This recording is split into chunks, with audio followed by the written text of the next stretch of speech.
Welcome to Thriver TV, the place to break free from narcissistic abuse with quantum tools and understandings. Today is going to be a bit of fun on Thriver TV because I want to talk to you about the 5 types of narcissists that you may meet while dating. And it's fun if you pick it, and it's probably not fun if you don't. But these 5 things are things that I realised as a result of being involved in helping others detangle and heal from narcissists over the last 10 plus years, and also as a result of my own dating experiences. And I know that there are many of you out there who are very opposed to dating. The thought of it might even horrify you, and maybe you believe that your beloved should just turn up because you don't want to have to go through the time wasting and the rubbish that goes with dating. However, I'm here to tell you I disagree. And when I have been single, I've thoroughly loved dating. I find it wonderful to meet people and see where I'm at with my inner programs whilst doing so.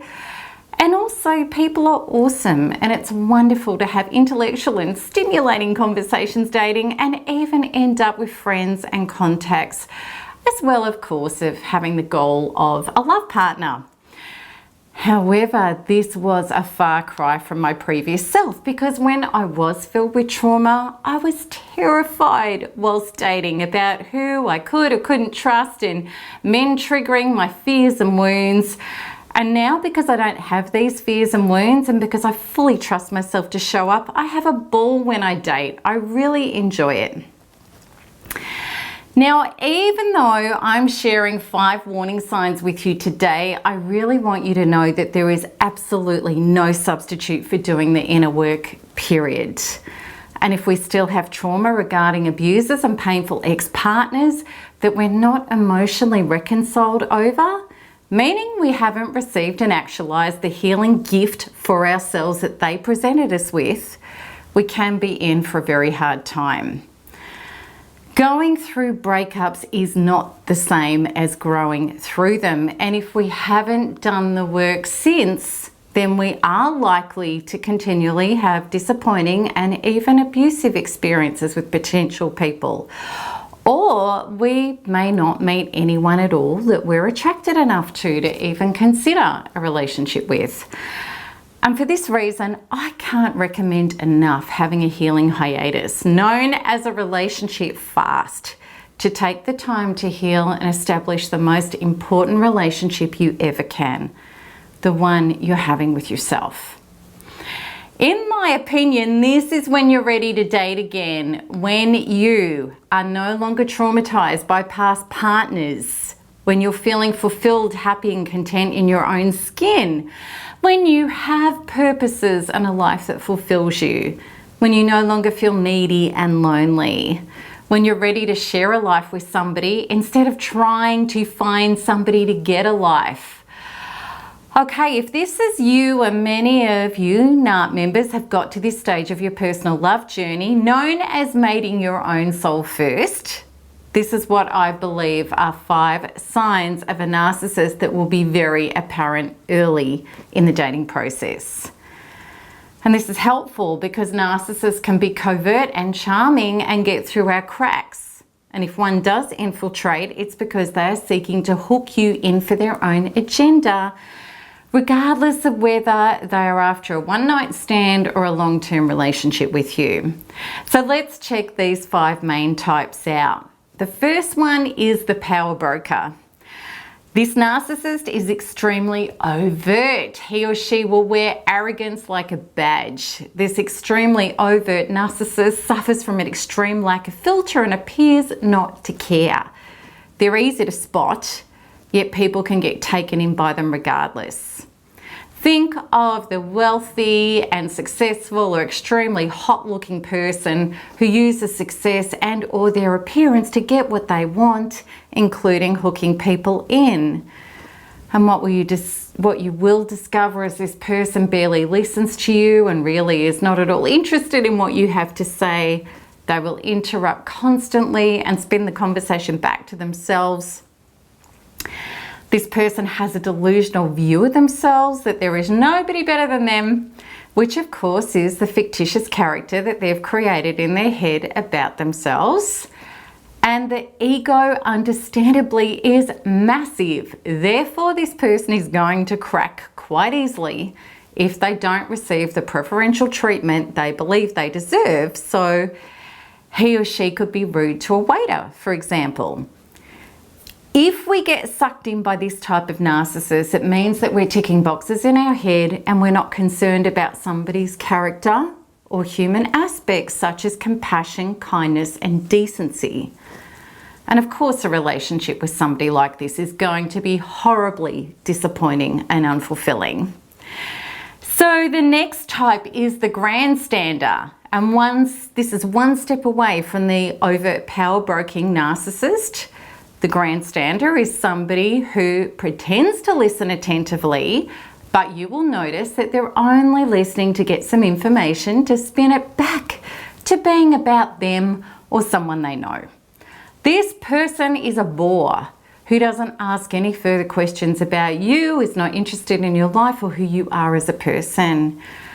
Again, you're only going to be an object to feed their ego and will be involved in a very unfulfilling one-sided relationship with someone who is this self-absorbed. This is not a person that you'll share a deep connection of soul mutuality with or real love. This person will also be highly entitled and lack empathy drastically. So avoid them at all costs.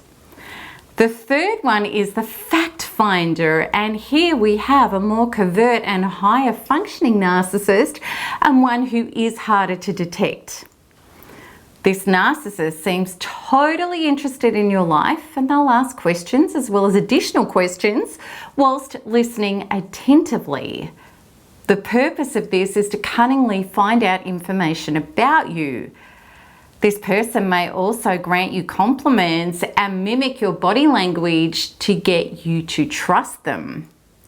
This narcissist is looking for an in, something about you that has hurt you in the past and then appear to be the person who can fulfill this gap for you.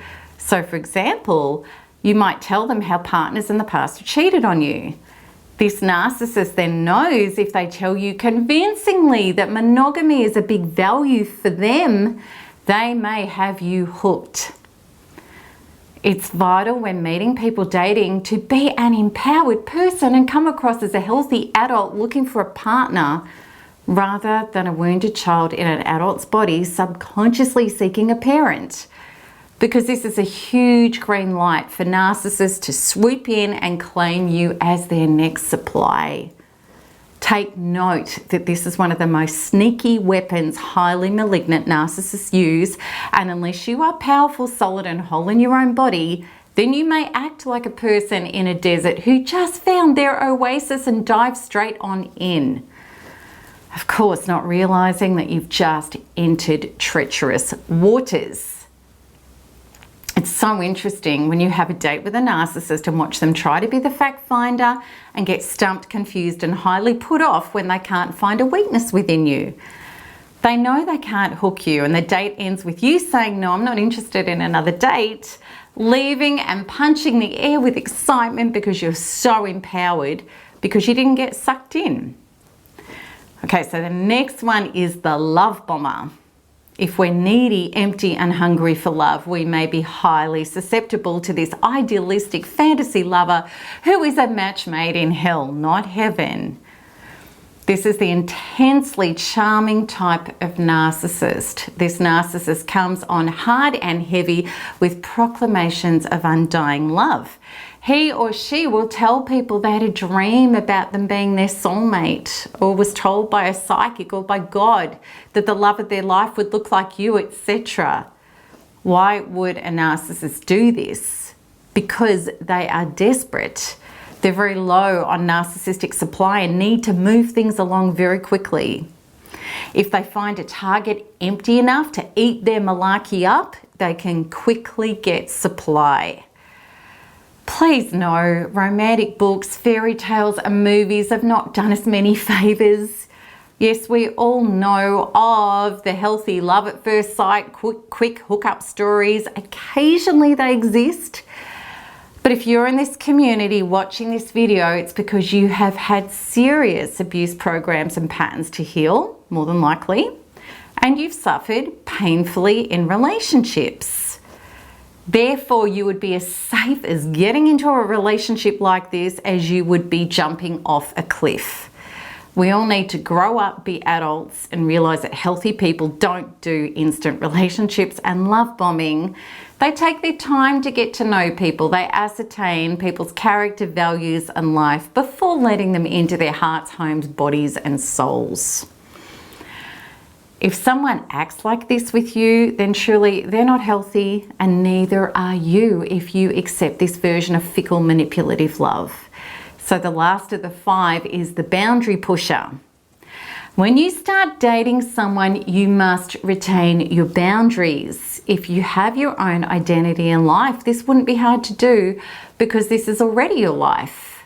You won't just drop everything to be with them, and nor should you. This is vital in your defense against narcissists because most of them will not tolerate you having your own life, pastimes, and interests. It has to be all about them. If someone tries to pull you away from your necessary life and guilt or schmooze you into spending more time with them, or appears needy when you want time alone or away, this is not a healthy adult that you wish to have a relationship with. Emotionally solid adults want to support their partner's interests and allow them and encourage them. If anyone is not being this person, do not consider a relationship with them. If you do, your boundaries will be eroded and you are potentially entering a highly abusive and controlling relationship. Be very aware these 5 ways a narcissist can present can be the same narcissist with different people. Narcissists read you. They are chameleons who will be whatever they need to be to get narcissistic supply.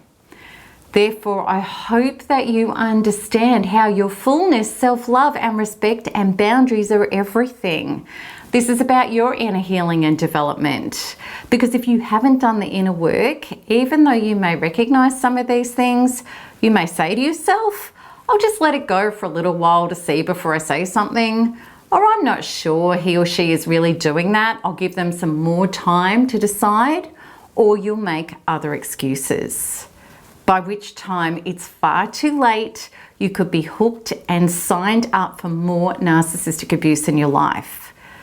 Wouldn't it just be much better to be an empowered, healthy dater? I think so. I'd love to help you achieve this, as I have many women and men, as well as myself, to date in confidence and truth, thus able to meet awesome, healthy people.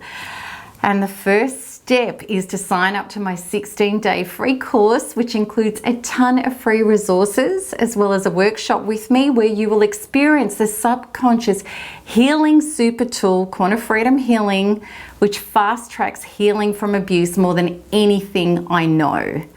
And to get started, just click the link at the top of this video. And if you love my videos, please like and subscribe so that you'll be notified as soon as each new one is released. And please remember to share them with anyone you know who could benefit from this information. So I hope that that's helped and given you some really useful information with dating. And I really look forward to your comments and questions about this. So until next time, keep smiling, keep healing, and keep thriving because there's nothing else to do. Lots of love. Bye-bye.